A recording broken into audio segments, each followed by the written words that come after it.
காலை நேர பிரதான செய்திகளின் ஊடாக நர்மதா சிறில் முதலில் தலைப்பு செய்திகள். 2025 ஆண்டுக்கான காப்போத உயர்தர பரீட்சையின் பொது தகவல்கள் தொழில்நுட்ப பரீட்சைக்கான பெறுபேறுகள் வெளியீடு. நாட்டில் உச்சம் தொட்ட முட்டை விலை வெளியான காரணம். நெதன்யாகுவின் கைது குறித்து இன்றம் வெளியிட்ட அதிரடி அறிவிப்பு. இனி விரிவான செய்திகள். 2025 ஆண்டுக்கான கல்வி பொதுத்தராதார உயர்தர பரீட்சைக்கான பொது தகவல்கள் தொழில்நுட்ப பரீட்சையின் பெறுபேறுகள் வெளியிடப்பட்டுள்ளன.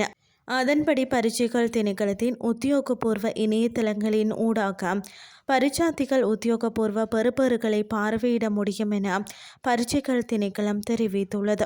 இந்த பரீட்சைக்காக மொத்தம் 2,235,000 பேர் விண்ணப்பித்திருந்தனர். அவர்களில் 1,99,598 பேர் பாடசாலை பரீட்சார்த்திகளாகவும் 637 பேர் தனிப்பட்ட பரீட்சார்த்திகளாகவும் விண்ணப்பித்திருந்தனர். இவர்களில் 1,47,407 பேர் மாத்திரமே பரீட்சைக்கு தோற்றியிருந்ததாக பரீட்சைகள் திணைக்களம் அறிவித்துள்ளது. முட்டை விலை உயர்விற்கு தற்போதைய அரசாங்கமும் விவசாய திணைக்களமுமே நேரடி பொறுப்பாகும் என அகில இலங்கை முட்டை உற்பத்தியாளர்கள் சங்கம் தெரிவித்துள்ளது.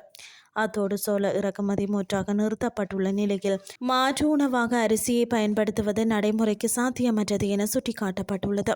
சோளத்திற்கு பதிலாக அரிசியை பயன்படுத்துவதால் கோழிகளுக்கு நோய் ஏற்பட்டு முட்டை உற்பத்தி 20% முதல் 30% வரை குறைந்துள்ளதாக தெரிவிக்கப்பட்டுள்ளது.